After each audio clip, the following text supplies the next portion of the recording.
Обкружувањето, движењето и физичката активност се особено важни за развојот на мозокот и интелектуалните способности кај детето. Денес во приказна ќе се осврнеме токму на важноста на раната стимулација во детскиот развој.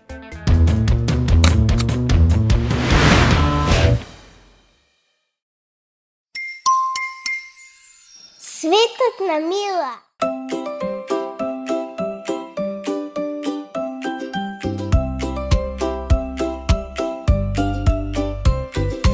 Мила има кученце, кученце, кученце. Мила има кученце што секаде ја следи.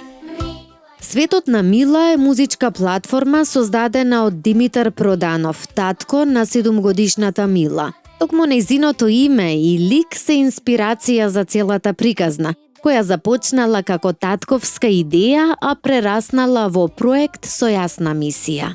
Инспирацијата за оваа приказна доаѓа од моето искуство како родител. Јас сум татко на 7-годишно девојче и во текот на изминатите години сме гледале разни содржини за деца, цртани филмови, детски песнички и така натака. И уште на самиот почеток, кога почнавме да пуштаме такви содржини, се обидов да најдам нешто што е на македонски јазик, но како што повеќето родители на мали деца знаат, квалитетни содржини за деца на македонски јазик нема многу. Така да тоа беше една, да кажам, мотивација дека има потреба од вакви содржини на македонски јазик. Второ, кое што дополнително ме мотивираше, беше тоа што ние увидовме дека некои песнички и цртани всушност ни помагаат да усвоиме некои дневни рутини. Например, ние имавме предизвик околу сечење на ноктиња или пак миење и сушење на коса. И баш тогаш помнам сопругата се сети да побара нешто на YouTube за сечење на ноктиња и најде едно видео кое што нас ни беше многу корисно. Значи, ние долго време пред сечење ноктиња го гледавме прво тоа видео и ни помогна успешно да ја направиме таа операција. Пред да почнеме со ова, направивме едно истражување околу тоа каков тип на содржини се безбедни за децата, а каков тип на содржини може да имаат некој негативен ефект. Заклучокот беше дека детските содржини не смеат да имаат да бидат пренападни во смисла на тоа да имаат премногу брзо менување на сцените, премногу брзи кадри кои што ќе бидат со различни содржини.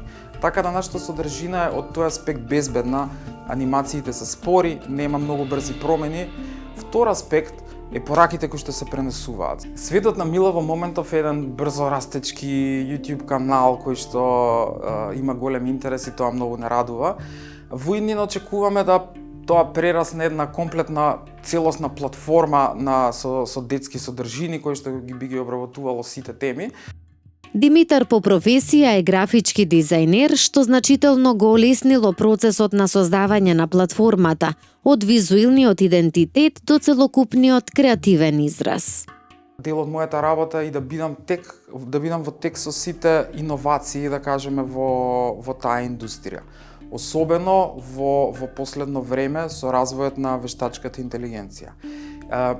Во моментот кога сватив, кога ми стана јасно дека со креативност, со знаење и со паметно користење на алатките за вештачка интелигенција може да се добие еден ваков производ без да биде вклучен некој огромен тим од луѓе, тогаш се решив да почнам со продукција на истото. Музиката пред се сама по себе, соодветна музика, позитивно влијае на детскиот развој, поготово на раниот детски развој, а музиката се користи како алатка за да се учат одредени работи. Значи детето и го зголемува и својот речник на зборови кои што ги учи.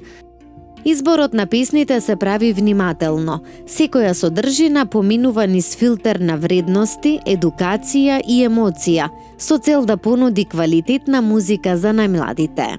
Преку песната лесно се допира и до децата и до родителите. Музиката станува алатка за поврзување, учење и градење заеднички моменти во семејството. Мелодијата е пред се битна за децата, бидејќи таа што треба да им го задржи вниманието, а пораката е побитна за родителите. Битна е мелодијата, битни се зборовите, битен е начинот на кој што е тоа направено за да може да се стигне до детето, до вниманието на детето. Целта на Светот на Мила е да пренесе добри вредности и здрави навики кај децата на едноставен, весел и разбирлив начин. Едно би било некои си здрави навики, грижа за себе. Друго би било љубезност, култура, емпатија, така. Исто така, многу големо внимание, посветуваме на самодовербата, пошто сметаме дека е тоа многу битен елемент, да детето се почувствува дека може, дека умее и дека е способно, така.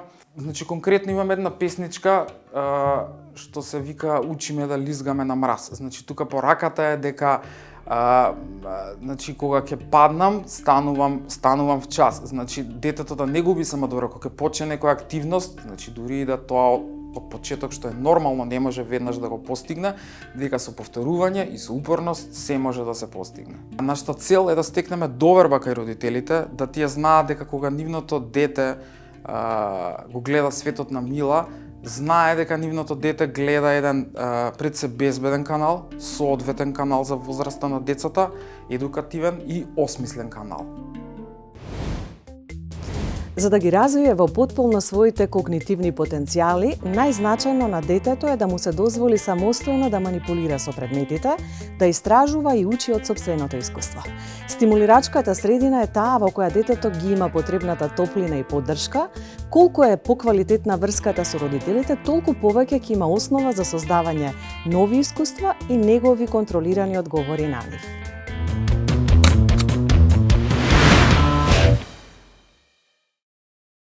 Раната стимулација е систематски пристап кон ран и континуиран третман спроведен од тим на експерти кој е фокусиран на потребите на одредено дете и неговото семејство. Тимовите за рана интервенција и стимулација имаат различни задачи насочени првенствено на обезбедување поддршка на детето, а потоа и на семејството. Веројатно како медицината се менува и како дел од нештата стануваат актуелни, во еден од тие нешта се раѓањето пред време, раѓање со одредени ситуации и проблеми кои може да се надминат и на кој има решение. Едно од решенијата е таа рана стимулација која порано можеби и постоела, се викала така наречена физикална терапија, меѓутоа тоа опфаќало многу поширок поим. Физикална терапија и ден денес опфаќа многу поширок поим. Раната стимулација е дел од таа физикална терапија која може уште многу рано да се примени.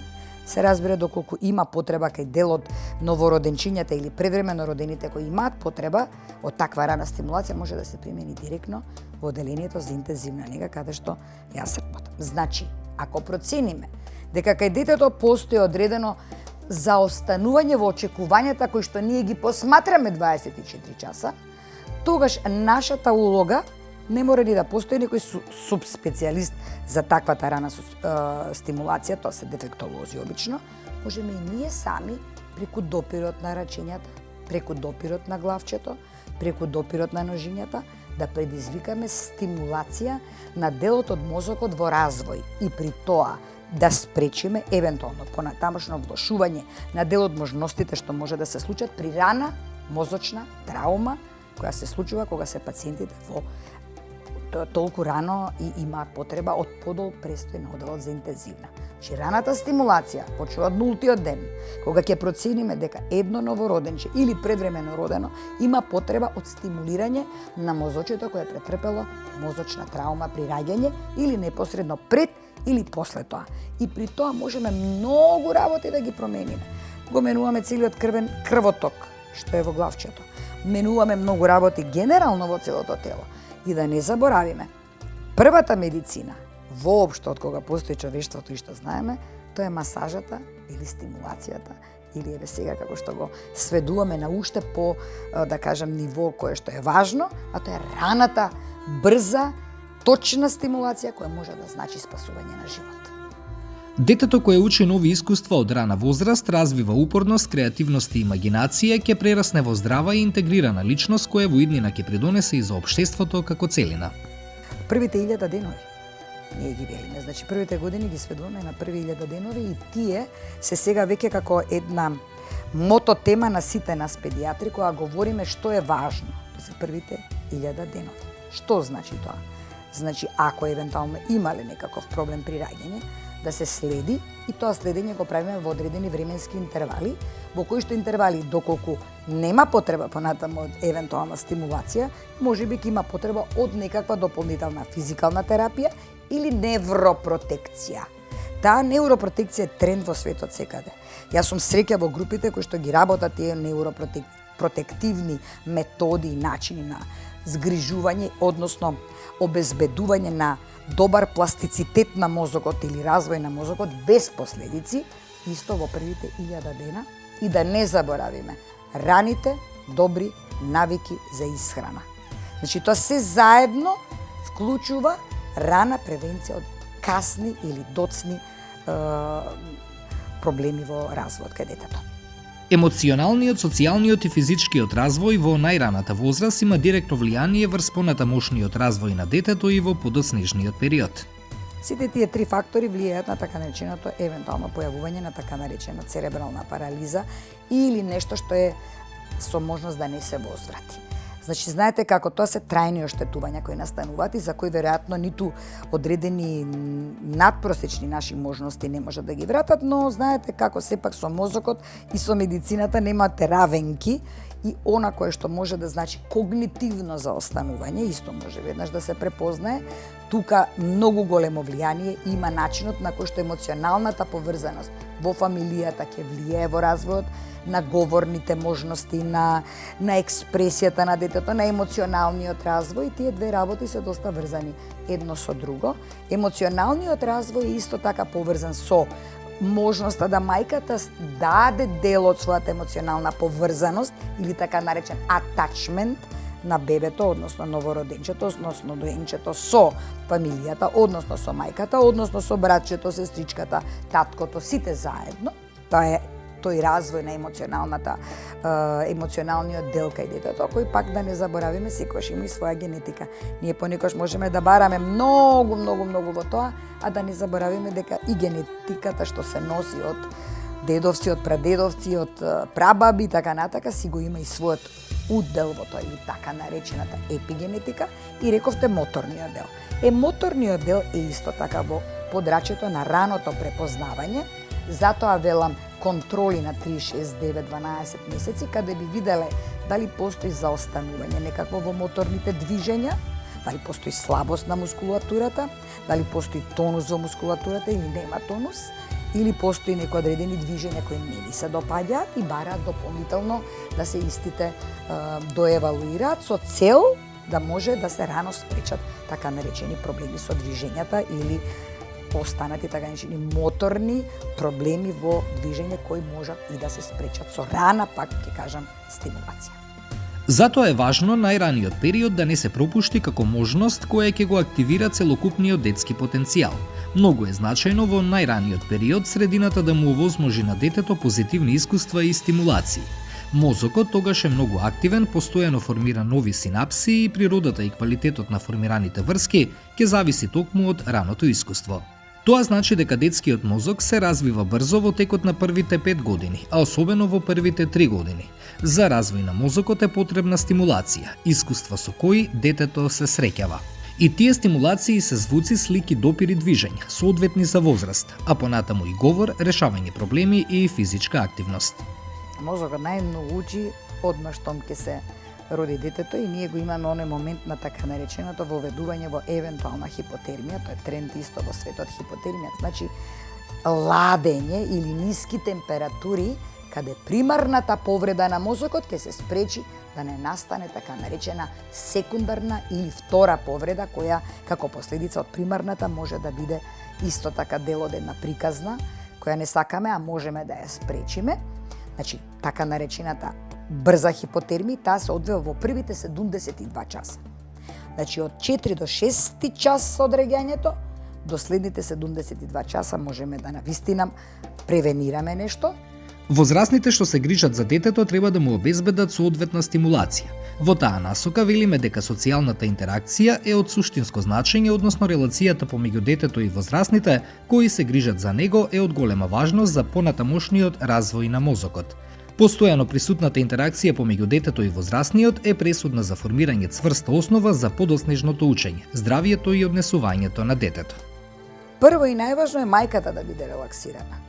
И мајката да знае дека ако има доверба со лекарот, има добра комуникација, и ако ние убаво ја едуцираме заедно со персоналот, со тимот, сестри, дефектолози, психолози, тоа се многу важни работи затоа што и практично не само мајката, и таткото го кажувам тука, тие доживуваат сепак одредена нова ситуација во домот, нели доаѓа нешто ново во домот, кое треба да е радост, а доколку има потреба од одредена интервентност, тогаш предизвикува малку избунетост.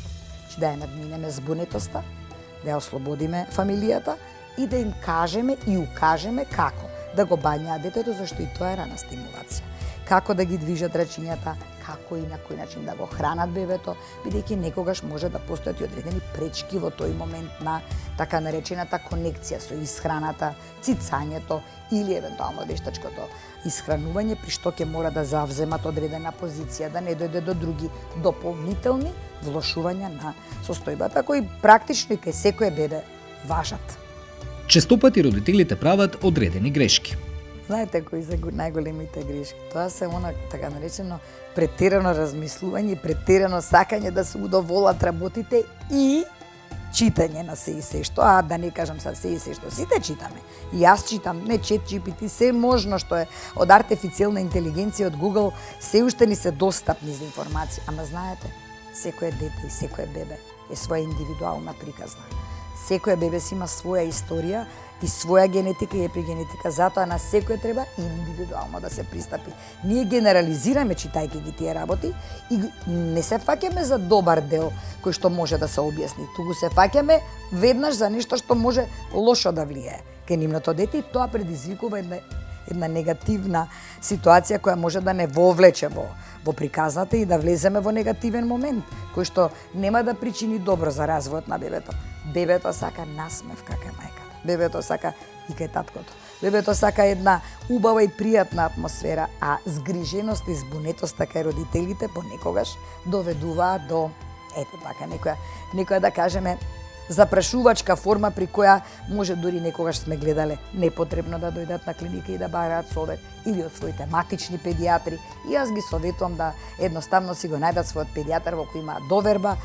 Со здравиот начин на живот и правилната исхрана може да се влијае на правилен раст и развој на децата, особено во фазата на бременост и најраниот период од животот на детето. Иако тогаш е важно и влијанието на средината, во текот на целиот живот можно е да се влијае на менталните и физичките капацитети. На детето треба да му се обезбедат услови и игри за развој на движењето и моториката. Само на тој начин, преку квалитетно поминато време со детето низ игра, родителите и другите што се грижат за него ќе бидат во можност будно да го следат. Убаво би било да пред спиење така некоја додека се мали бебињата им пуштите некоја убава музика која што влијае на развојот на мозокот. Тие музики велат се сериозни музики, вибрациите на музиката се важни. Па те херци одредени на вибрација на музика која делува исто како што делува и фенобарбитонот или и некои други. Да, и потврдено е тоа. И затоа убава музика, релаксирана музика, убаво е преку ден да ги има оние разноликости кои што го разбудуваат мозокот, но кога треба да заспие, за да се потенцира инхибиторниот потенцијал што го има мозокот, убаво е таква една музика со такви херци која треба да го практично смири мозокот. Тоа би ми било прва, иначе има многу што би можела да им кажам. И на крајот, доволно една убава насмевка на мајката да ја почувствува. Знаете дека чувствуваат бебињата? Доколку родителите и сите што се грижат за детето се посомневаат дека има доцнење во развојот на детето или доколку постојат некои знаци што упатуваат на некаква состојба, многу е важно веднаш да се консултираат со стручни лица, педијатар и зависно од потребите и дефектолог, психолог, логопед. Секоја мајка има навистина одреден инстинкт кој што понекогаш навистина може да се потврди, но не секогаш. Така да тој инстинкт е убаво да се провери со стручно лице. Значи да се направи тој контакт сепак со стручното лице и тоа што ја грижи или да го потврди, па да превземе мерки, или да го едноставно стави на страна и да нема загрижувачко прашање околу тоа. Да се потпреме на инстинктот. Јас сум една од тие која што имала во своето искуство таков инстинкт од страна, уште бев специализант, значи многу одамна било тоа. Инстинктот на мајката ми создаде прашалници, но бидејќи бев толку млада во тоа време, не знаев сега каде лежи вистината. Накрај се испостави дека вистината е во кажувањата и укажувањата на мајката, што секогаш треба да го земеме во предвид и да го накрај на тоа направиме соодветни последователни испитувања за да можеме да го исчистиме секој сомнеж. Изложеноста на дигиталните уреди се чини дека е тренд кој не може да се заобиколи. Она што е важно е да се најдат границите. Јас сум прво во својата област и се уште се надградувам, а од друга страна сум и мајка, значи знам како изгледа тоа, али сум ги растела моите деца кога немало вакви екранизации. Сега сум и баба каде што имам 2 внука кои обожаваат да бидат на дел од тие така наречени екрани, телефони, телевизори и сето тоа што модерниот свет го дава. Имате две страни од приказната. Едната страна е ако не ги имаат тие работи во рака, ќе заостанат за многу работи кои што модерниот свет ги пружа. А од друга страна имате толку едукативни програми, од кои сум имала деца кои што после такви едукативни, значи мора да го научите детето, например, да слуша, толку има прекрасни и убави Биби и Боби. Да не кажам некои со азбуки, таму ги гледам, пошто и со Сениф и јас ги учам сите тие работи. И тоа многу едукативно и убаво влијае. На мајчиниот јазик нека си ги слушаат. Независно кој да е тој мајчин јазик. Апсолутно никаков проблем нема тоа. Напротив, го буди мозочето. За тоа да не биде цел ден, но одреден временски период каде што не игра игри кои имаат секакви содржини. Сум ги видела. Моите 2 внука се машки деца и кои што сакаат така малку поагресивни игри. Тоа треба да се контролира. Треба да се контролира дел од тие, голем процент од нив се на англиски јазик, затоа и обично нели јазикот потоа се менува, значи има тоа зашто е така, тоа остава одреден грам на цицување на информации што ги добиваат од тие екрани. Значи доколку тоа би се адаптирало на нашите услови и би се адаптирало во одреден временски интервал, ќе биде и волкот сив и овците на број. Тоа е многу важно, тој баланс да се направи.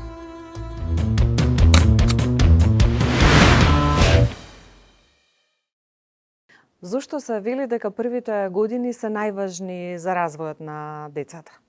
Да, првите години се клучни за развојот на детето, затоа што во тој период мозокот се формира со најголема брзина. Милиарда невронски врски се создаваат.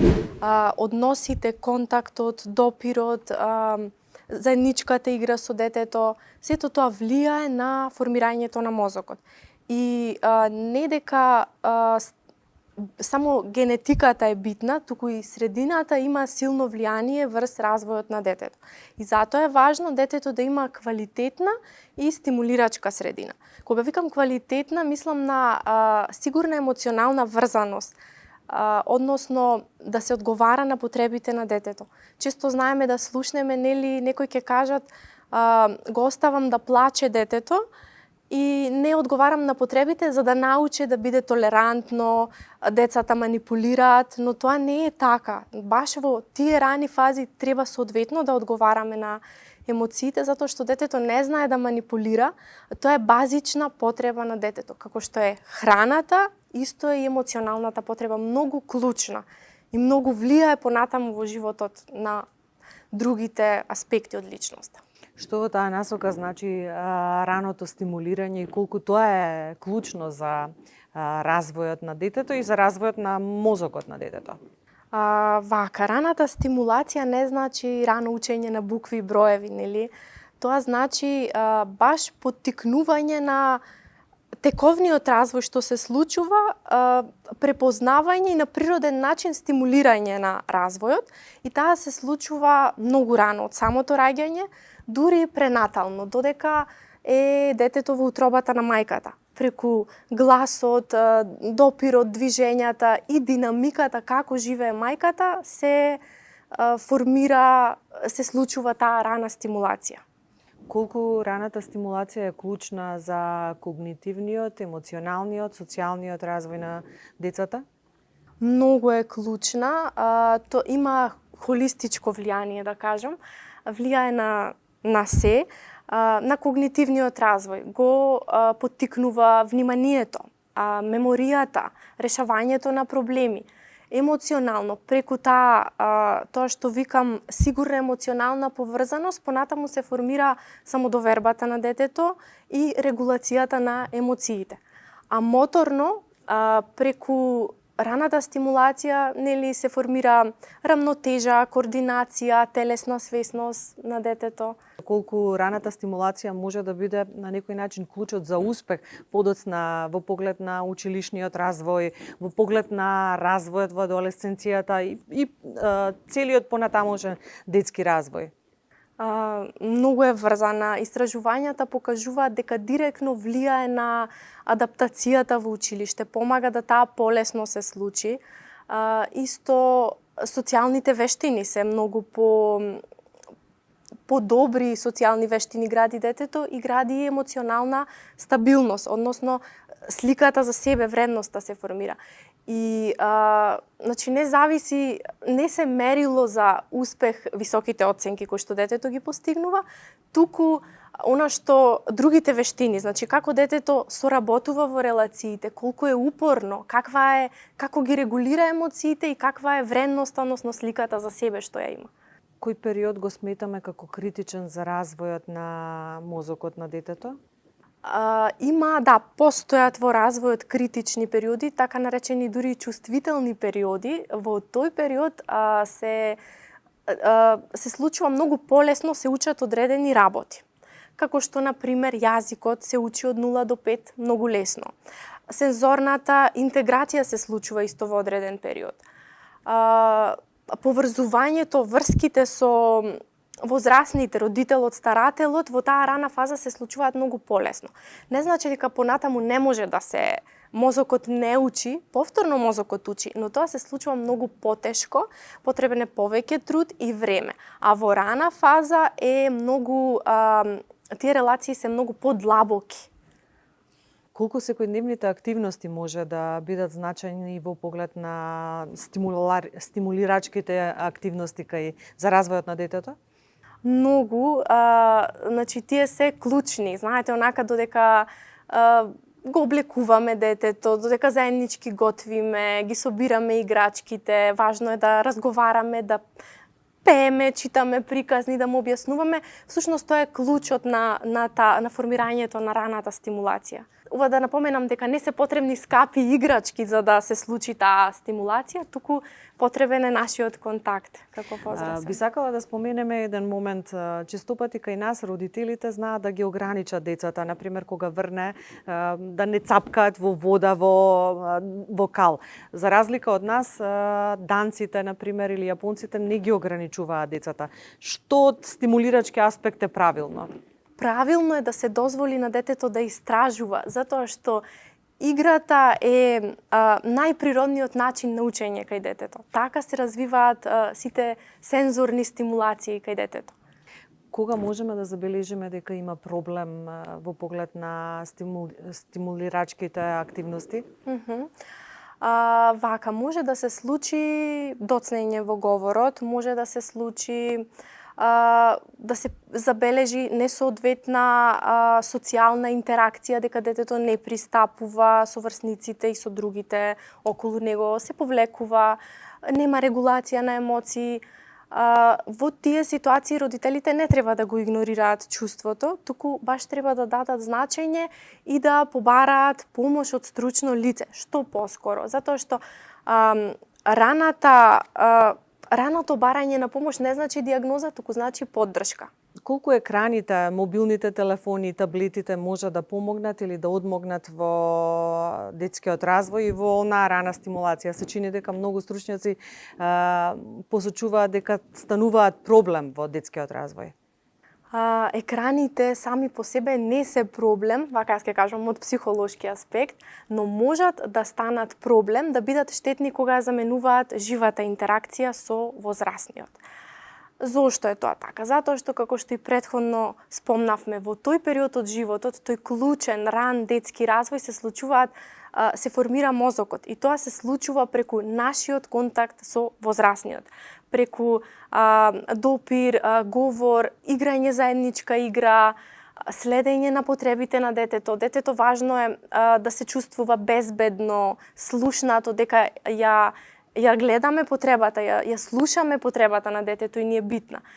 И преку тој начин, преку тој наш контакт се формира понатаму таа емоционална регулација, личната вредност, самодовербата кај детето, социјалните вештини и затоа кога се претерува со екрани, мислам, никој екран не може да го даде ова што може да го даде живиот контакт. И може да се случи екраните нели да придонесат до забавен говор, намалување на сите овие вештини.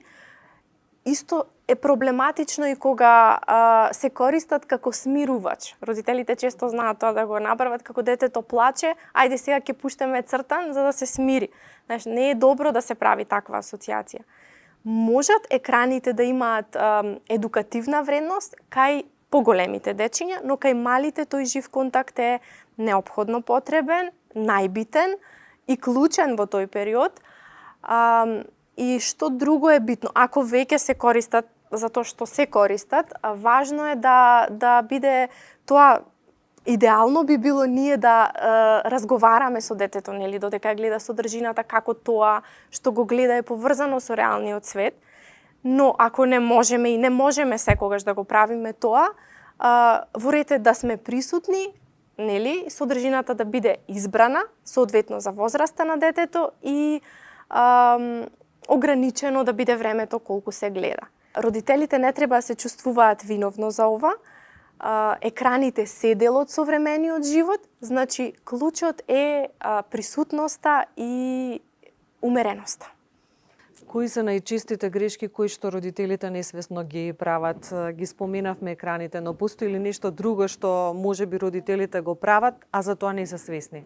Да, освен екраните може да биде кога родителите претеруваат, односно се случува преоптоварување на детето. Престимулирачка средина исто знае да биде проблем. И родителите често се фокусирани на тоа што детето треба да научи, наместо како се чувствува. И треба да знаеме дека развојот е процес, не е трка.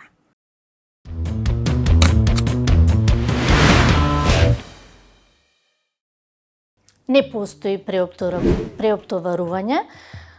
Кога велам преоптоварување се мисли кога децата се премногу изложени врз одредена стимулација. Ако се премногу пред екраните, ако се децата вклучени во многу активности, претежно денеска родителите мислат дека активностите во кои што ќе ги вклучат, дали ќе бидат нели тоа кошарка, балет, било која активност, мислат дека повеќе ќе се стимулира децата.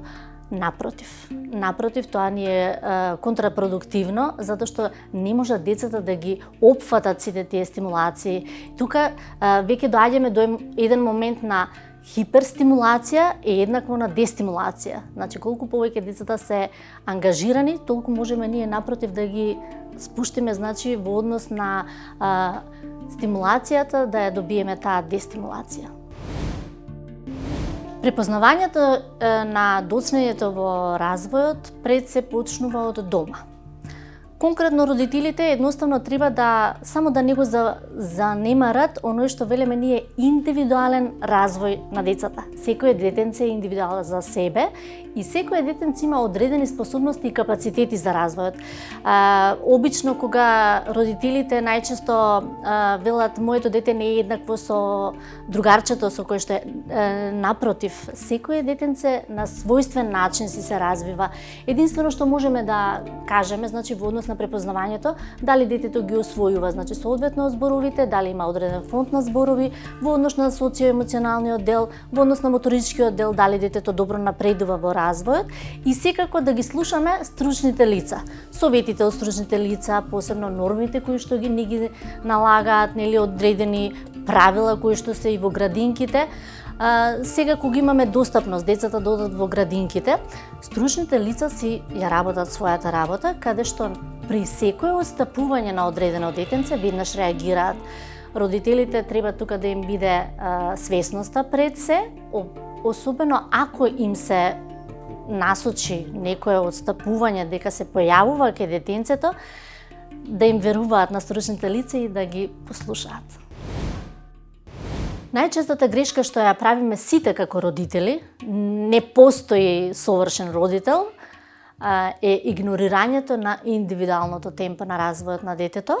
Тоа е прво нешто што секогаш го забележуваме кај родителите, а од друга страна е хиперстимулацијата на децата.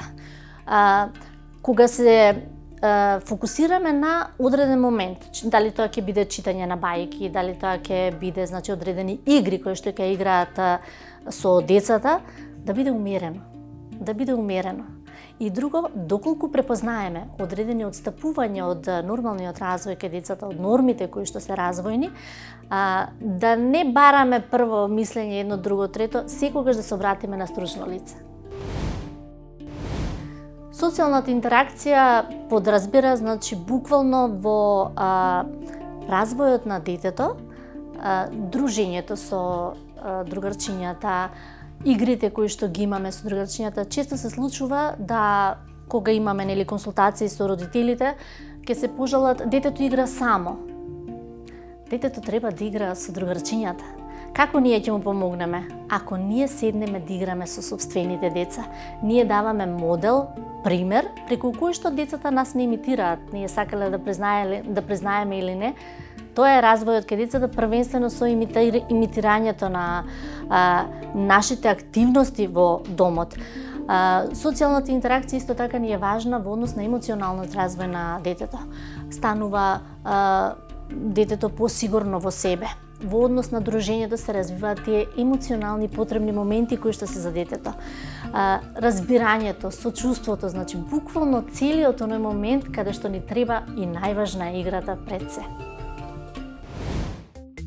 Децата инстинктивно го прават она што е важно за развојот на мозокот, па се вртат во круг, скокат, но се случува родителите да не дозволуваат вакво однесување со цел да ги заштитат. Голема грешка при воспитувањето и едукацијата на децата е што тие се казнуваат кога ќе кажат нешто што не е во ред. Ово однесување предизвикува децата да се плашат, да го споделат своето мислење и да чувствуваат несигурност во себе.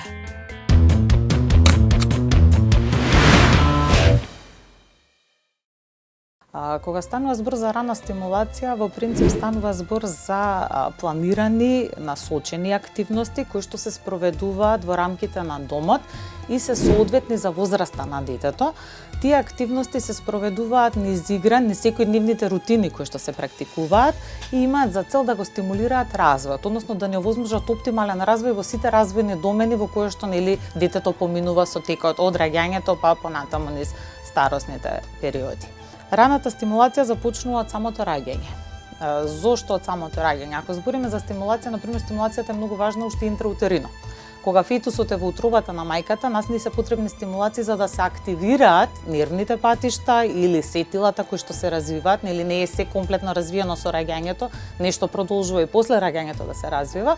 Меѓутоа, потребни ни се стимулациите да се поттикне тој развој. Например, движењето на мајката во текот на бременоста предизвикува прво стимулирање на тактилните сетила, а потоа и развој на вестибуларниот систем кај бебето или системот за рамнотежа, односно кај фетусот. Или светлосните дразби кои што допираат во утробата предизвикуваат стимулација на оптичкиот нерв. Така да стимулацијата и како ни е потребна за да се поттикне развојот на различните нели области кај детето. Начинот на кој возрастните реагираат и го разбираат однесувањето на детето во раниот период е од големо значење за тоа како ќе се изгради како возрастна личност. Заедно со добрата исхрана и правилната нега на детето, Многу е важно правилно да се стимулира и поттикнува детскиот развој. Ако чекаме до 3-5 година, тогаш веќе ќе ни биде доцна. Зошто доцна?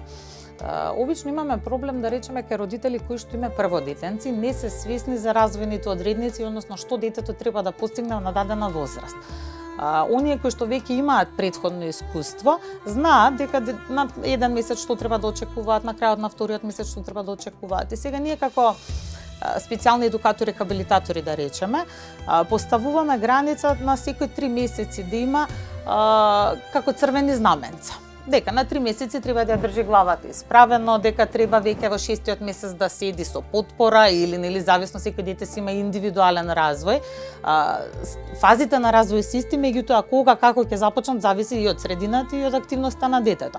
Ако гледаме развојно, веќе крајот на првата година треба да имаме зборови или обично на година и пол холофраза, тоа викаат еден збор цела реченица или реченица без сврзници може да се појави, мама работа, баба дојде, нели како на детето му се зборува, како на детето му се посочува, ние велиме дека треба сите активности да бидат со раскажување, со објаснување, со читање од најмала возраст. Не мора да биде читање, не знам, колкави големи сликовници, може да е со една реченица каде што ќе се потенцира, ќе се именува. Ова е кучето, обично на најмала возраст почнуваме со животни и со имитирање на животните, заради тие грлени звуци, вокализација, за да полесно подоцна преминеме кон зборови.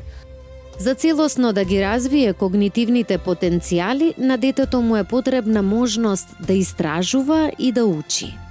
Периодот кога се развива одредена карактеристика, уствари е тој прозорец на можности или временски прозорец, кога се потребни соодветни стимулации за да таа структура мозочна се оформи комплетно.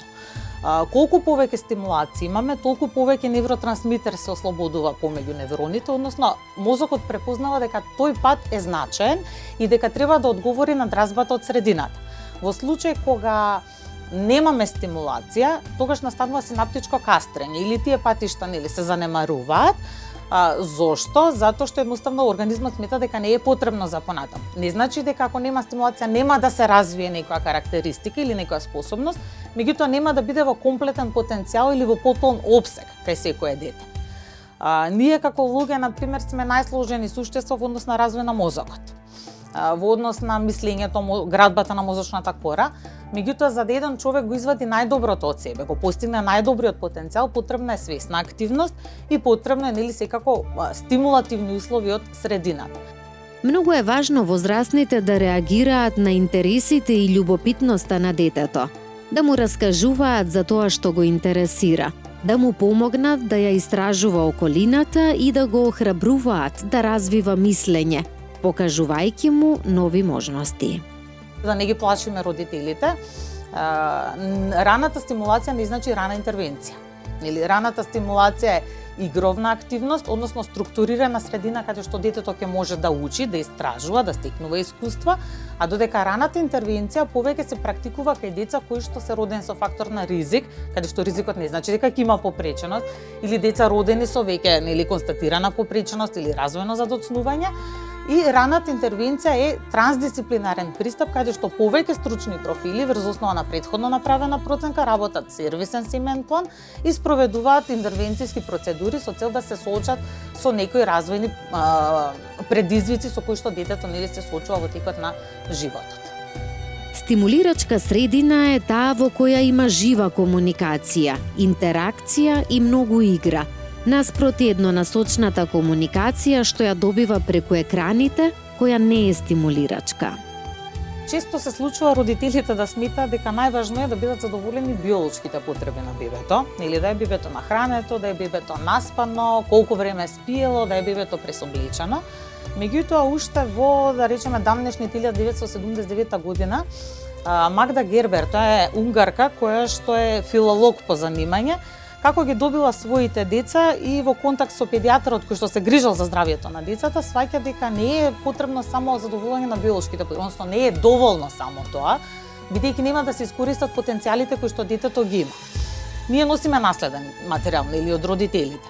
Меѓутоа, како гените ќе се манифестираат и како зависи од активното вклучување на единката, меѓутоа и од средината.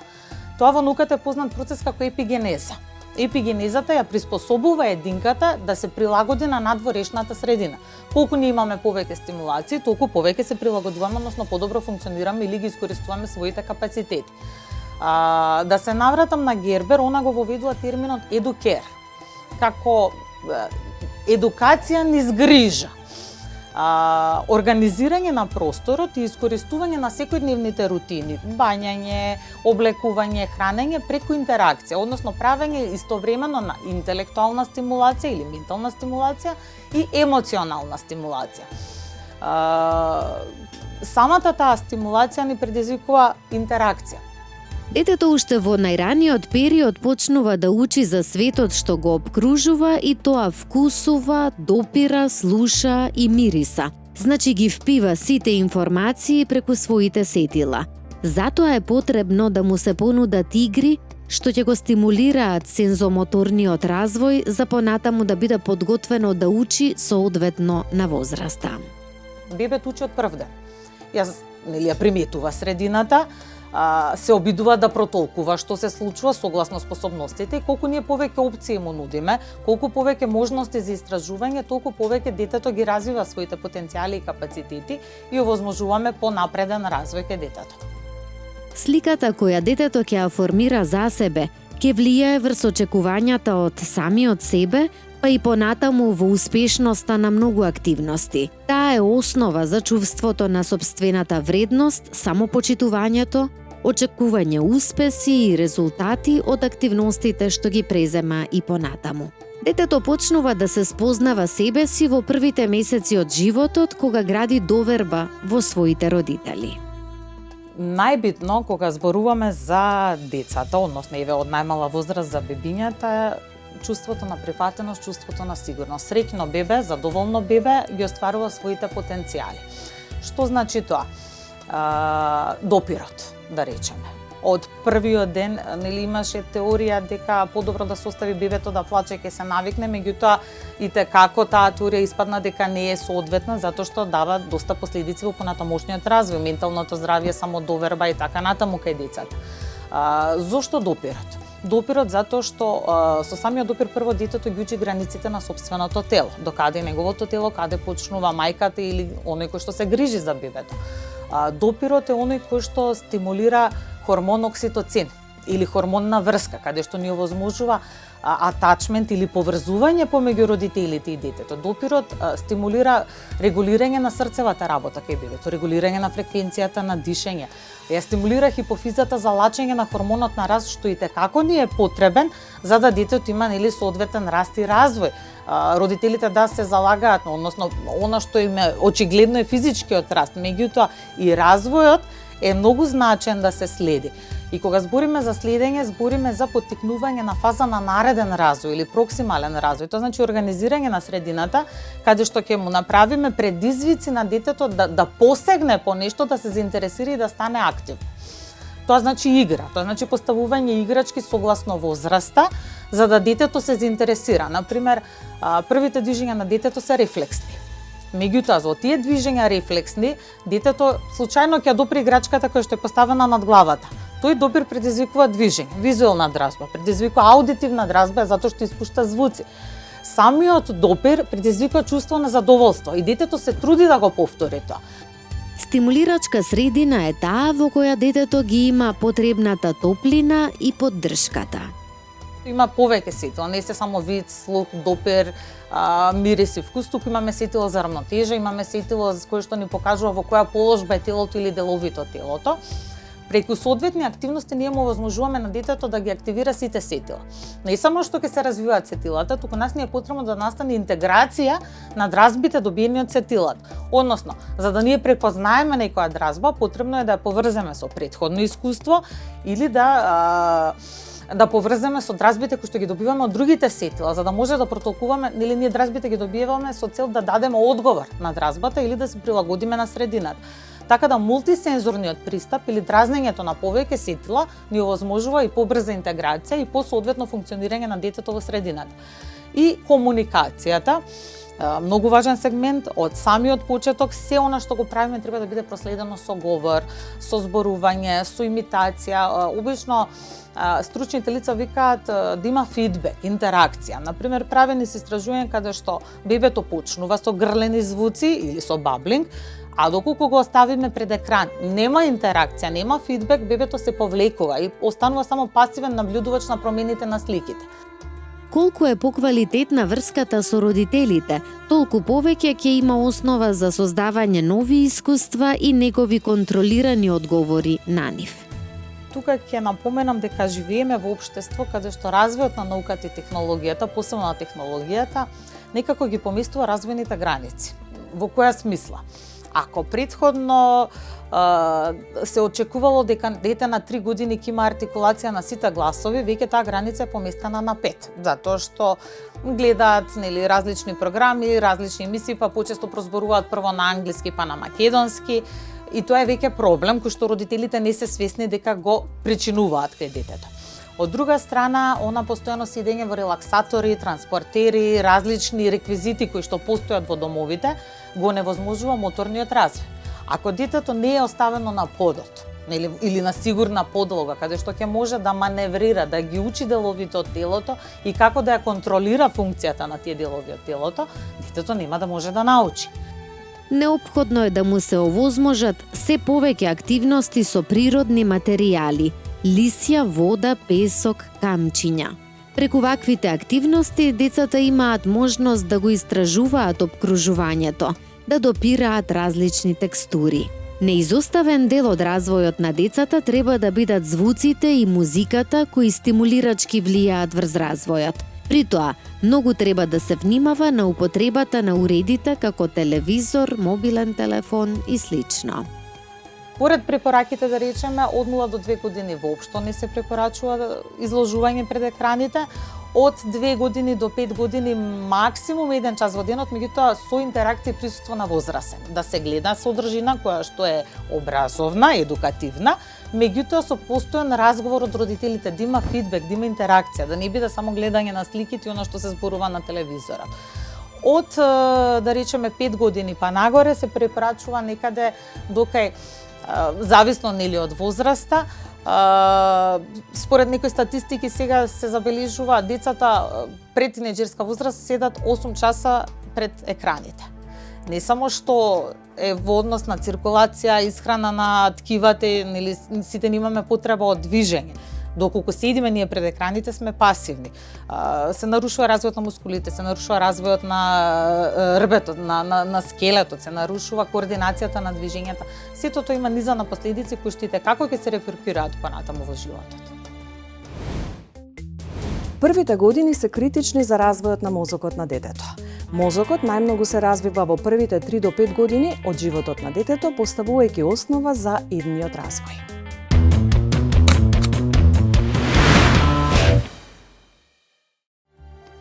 Помеѓу раѓањето и 3-годишна возраст, детето расте и се развива побрзо отколку во било кој друг период од животот. Критично за првите години од развојот е мозокот на детето. Мозокот најмногу се развива во првите 3 години од животот на детето, поставувајќи основа за идниот развој. Се што правиме, мислиме и чувствуваме е искуство кое оди преку мозокот. Тој ни овозможува да сакаме и да се смееме, да плачеме, и потоа да се чувствуваме подобро, да бидеме збунети, а потоа да разбереме. После раѓањето, бебето има околу 100 милиарди нервни клетки, иако мозокот се уште не е целосно развиен. Во првите неколку години од животот, овие клетки развиваат витални врски и патеки во мозокот што влијае на емотивниот, социјалниот и интелектуален развој на детето. Мозокот ги користи сетилата, очите, ушите, носот, јазикот и кожата, за да ни представи што се случува наоколу. Секое искуство што го доживуваме се филтрира преку сетилата. Нашите сетила праќаат сигнали до мозокот, кои може да се менуваат како нашиот мозок ги обработува искуствата и информациите. Раните позитивни односи со родителите ја стимулираат љубопитноста, самодовербата и сигурноста кај децата. Бидете со нас и во следната приказна, кога ќе истражуваме како е да се биде добар родител. Довидување!